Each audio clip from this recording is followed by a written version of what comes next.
تو اللہ نے حکم دیا یہ کرو، یہ نہیں کرو، یہ کرو، پھر والدین کی فرما برداری کرو. جو جتنا قریبی ہے اس کا حق اتنا زیادہ. گورا ان چیزوں کو نہیں مانتا. وہ کہتا ہے کسٹمر کا حق سب سے پہلے. ایئر ہوسٹس کہتی ہے کہ جہاز میں جو پیسنجر بیٹھے ہوئے ہیں ان کا حق سب سے، بولو نا، پہلے. ان سے سب سے زیادہ اچھے اخلاق سے بات کرنی ہے. ایئر ہوسٹس کو کبھی گالی گلوچ میں دیکھا آپ نے؟ کیا ہو گیا؟ کبھی جہاز میں جا رہے ہو، آپ نے بٹن دبایا چائے دے دیں، وہ کہہ کہ ایکسکیوز می چائے ختم ہو گئی، بس یہی کہے گی نا ابھی نہیں ہے، ابھی سیٹ بیلٹ باندھیں، ابھی جہاز نیچے اتر رہا ہے، ابھی چائے پانی کا ٹائم ختم. تمیز سے بولے گی. آپ نے پھر کہا نہیں مجھے تو چائے چاہیے، پھر بولے گی بھائی دیکھیں ایکسکیوز می آپ سے ہم نے گزارش کی. پھر آپ نے کہا جی مجھے نسوار چاہیے، مجھے پان چاہیے، کچھ بھی کہہ دو، ایکسکیوز می کر کے پتلی گلی سے نکل جائے. یہ نہیں ہوگا تیری ایسی کی تیسی تو، اور اس کو نکالو، جہاز روکو، سائڈ پہ لگاؤ، جیسے بس میں ہوتا ہے نا. بسوں میں تو ہم نے دیکھا ہے، وہ گڈی نو سائڈ تے لاؤ، بندے نو اٹھا، چلو یہ نکل باہر یہاں سے. اور بسوں میں تو بعض دفعہ کھائی میں بھی گرا دیتے ہیں، سنا ہے. ایئر ہوسٹس کے اخلاق سے ہمیں سیکھنا چاہیے کہ اخلاق انسان کے، بولو بھائی، کیسے ہوتے ہیں. اب جو ایئر ہوسٹس کے اخلاق ہیں، اللہ یہ کہتا ہے کہ ان اخلاق کو 3 سے ضرب دے کے ماں سے اس اسٹائل میں بات کیا کرو. بہت مشکل ہے سمجھانا. جب اپنی ماں سے بات کرو تو جس اسٹائل میں ایئر ہوسٹس تم سے بات کر رہی ہے نا،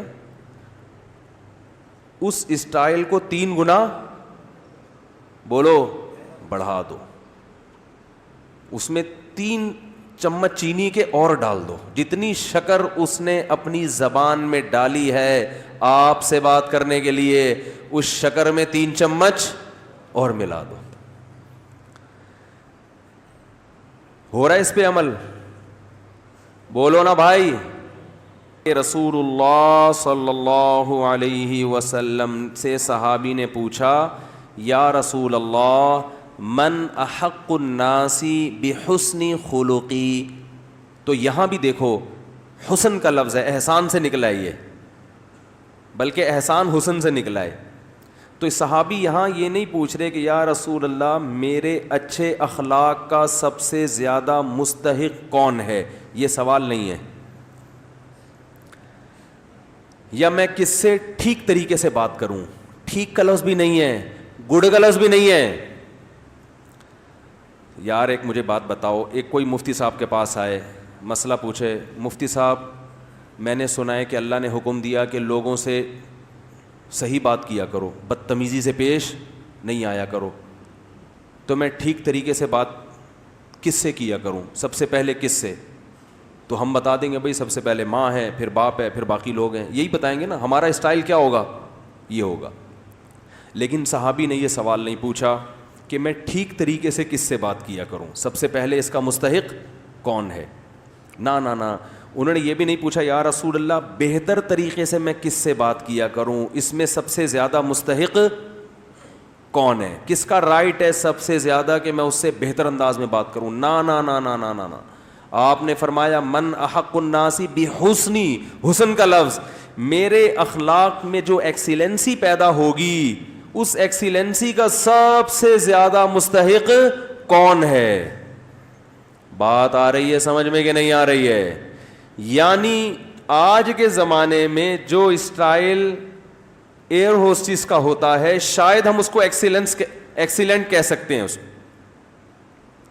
شاید، کیونکہ اس سے اچھے اخلاق کی کم از کم مجھے تو مارکیٹ میں کوئی مثال اب تک، ہم نے بسوں میں بھی سفر کیا ہے، ٹرینوں میں بھی سفر کیا ہے، اور اللہ بھلا کرے جہازوں میں بھی کیا ہے، گاڑیوں میں بھی کیا ہے، کار میں بھی کیا ہے، ہر طرح سے کشتیوں میں بھی کیا ہے.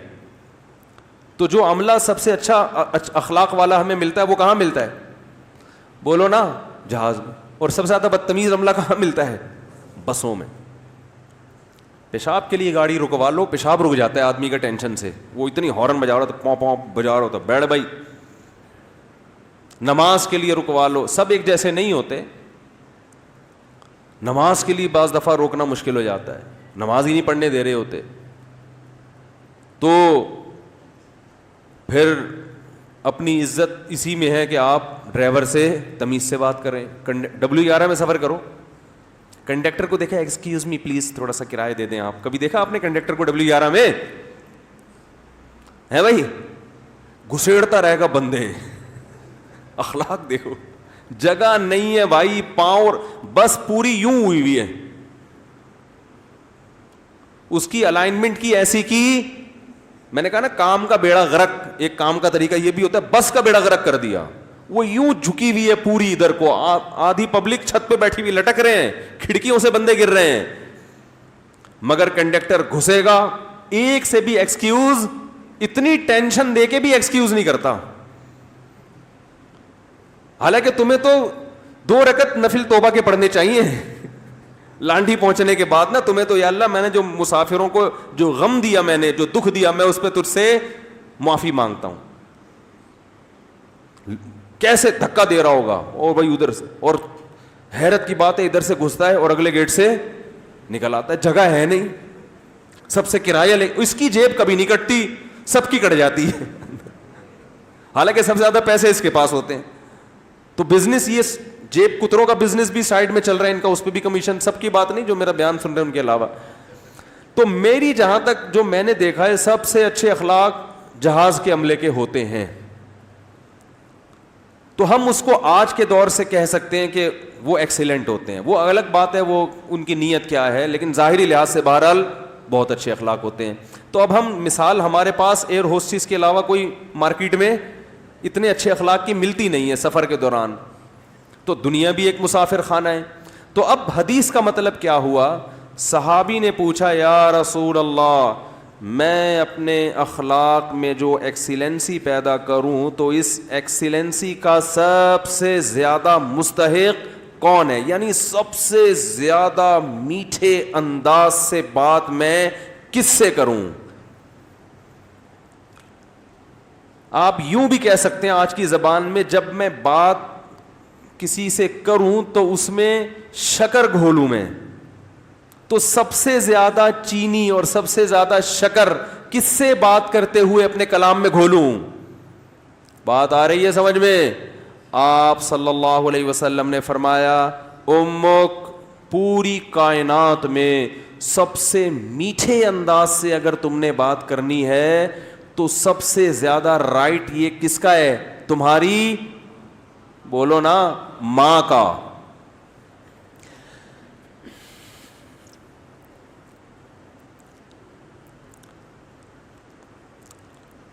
صحابی نے عرض کیا یا رسول اللہ,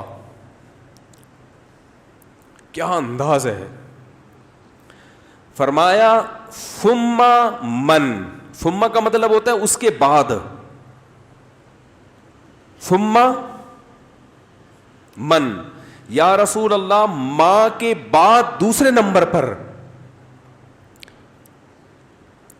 میٹھے انداز سے, اچھے انداز سے بات کرنا کس کا حق ہے کہ میں اس سے اچھے انداز سے بات کروں. ماں کے بعد, ماں کا تو پتہ چل گیا, دوسرے نمبر پہ جو میں سب سے بہترین اور مٹھاس کے ساتھ بات کرنی ہے, اخلاق میں ایکسیلنسی پیدا کرنی ہے, ماں کے بعد دوسرے نمبر پہ کون ہے وہ. تو آپ صلی اللہ علیہ وسلم نے کیا جواب دیا, فرمایا امک, ماں کے بعد دوسرا نمبر بھی کس کا ہے, بولو بھائی.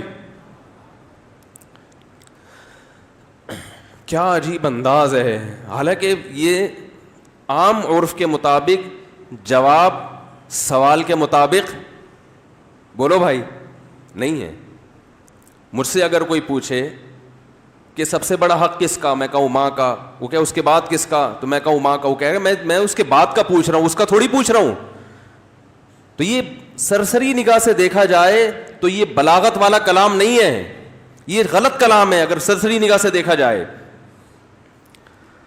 کیونکہ ہم پوچھ رہے ہیں کہ اس کے بعد. ماں تو پتہ چل گیا, ماں کے بعد اس کے علاوہ بتائیں آپ, لیکن نبی دوبارہ کس کا نام لے رہے ہیں, یہ سرسری نظر میں یہ کلام بلیغ نہیں ہے، لیکن حقیقت میں یہ بلاغت کے اعلیٰ معیار پہ پہنچا ہوا کلام ہے. کیونکہ بات کو دل میں اتارنے کا اس سے بہتر طریقہ نہیں ہو سکتا تھا کہ ماں کے بعد دوسرا نمبر بھی کس کا ہے؟ ماں کا. اس کا مطلب کیا ہے کہ ماں کے بعد اگر تم یہ سمجھتے ہو کہ کسی سے بہت ہی میٹھے انداز میں بات کرنی ہے تو یہ حق دوبارہ ماں کو دے دو. دوبارہ کس کو دے دو؟ صحابی نے پھر پوچھا یا رسول اللہ ثم من. دیکھو صحابی کا انداز بھی کیا ہے. وہ چونکہ ان کو یہ تھا کہ مجھے ماں کے علاوہ اب چاہیے کہ کون ہے, اور نبی نے دوبارہ کس کا نام لے لیا؟ ماں کا. لہذا صحابی نے پھر اپنے سوال کو ریپیٹ کیا, کیونکہ وہ یہ سمجھتے تھے کہ مجھے میرے سوال کا جواب نہیں ملا. تو انہوں نے تیسری دفعہ پوچھا یا رسول اللہ ثم من, یا رسول اللہ تیسرے نمبر پہ کون ہے؟ تو آپ صلی اللہ علیہ وسلم نے فرمایا امک. تیسرے پہ بھی کون ہے؟ بولو بھائی. یہ ہے ویمن رائٹس. یہ کیا ہے؟ یہ جو بے شرم لوگ حقوق نسواں اور عورتوں کے حقوق کے نام پہ الو بنا رہے ہیں نا, ان کی باتوں میں مت آیا کرو. ان کا مقصد صرف عورت کو کپڑوں سے آزاد کرنا ہے اور مرد کی دسترس سے آزاد کر کے مرد کے مقابلے میں لا کے مرد کا دشمن بنانا, تاکہ مرد عورت سے محبت کرنا چھوڑ دے, اس کا حق دینا چھوڑ دے.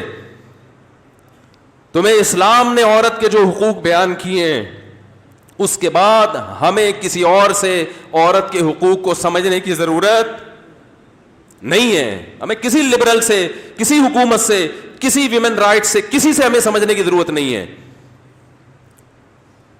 ہمیں اسلام نے بتا دیا ہے کہ ماں کے روپ میں عورت کا کیا حق ہے, بیوی کے روپ میں عورت کا کیا حق ہے, کہ بیٹی کے روپ میں عورت کا کیا حق ہے, بہن کے روپ میں عورت کا کیا حق ہے. اور یہ جو لبرل لوگ ہیں یہ صرف گرل فرینڈ کے حقوق جانتے ہیں, گرل فرینڈ سسٹم معاشرے میں لانا چاہتے ہیں, تمہیں درندہ بنانا چاہتے ہیں, تمہیں زانی بنانا چاہتے ہیں, تمہیں بدکار بنانا چاہتے ہیں. ان کا کوئی فیملی سسٹم نہیں ہے. جو قوم نکاح کی قائل نہ ہو ان کے ہاں ماں بہن بیٹیاں ہوتی ہیں. ماں بہن بیٹی, بھابھی, چچی, خالہ, ممانی, مامی, پھپھی, یہ رشتے تو شادی بیاہ کے نتیجے میں وجود میں آتے ہیں. اولاد ہوتی ہے تو یہ رشتے وجود میں آتے ہیں. پھر ان رشتوں کا پاس رکھنے کا حکم دیا گیا ہے. جن قوموں میں ہر رشتے ہی نہیں ہے تم ان سے سیکھ رہے ہو کہ عورت کے حقوق ہمیں بتاؤ. تو آپ صلی اللہ علیہ وسلم نے کیا فرمایا؟ تیسرے نمبر پہ کس کا حق ہے؟ بولو بھائی. ماں کا. پھر صحابی نے پوچھا ثم من. اس کے صحابی بھی پوچھتے جا رہے ہیں, دیکھو رک نہیں رہے, کیونکہ ان کے سوال کا جواب مل نہیں رہا کہ یا رسول اللہ آپ ماں کا تذکرہ ختم کریں گے تو پتہ چلے گا کہ ماں کے بعد کس کا حق ہے. تو آپ صلی اللہ علیہ وسلم نے ارشاد فرمایا ثم ابوک. چوتھے نمبر پہ کون ہے؟ باپ. پوری کائنات میں اگر آپ کسی سے نرم انداز سے بات کرتے ہیں, میٹھے لب و لہجے میں بات کرتے ہیں, بہت سے لوگ ہیں جن سے آپ بہت نرم انداز میں بات کرتے ہیں. اپنے باس سے آپ سر کہہ کے بات کرتے ہیں کہ نہیں کرتے؟ کبھی آپ نے دیکھا کہ اس نے تھوڑا سا سختی کی ہو, آپ نے آنکھیں ماتھے پہ رکھ لی ہوں؟ کبھی دیکھا آپ نے؟ ہے بھائی.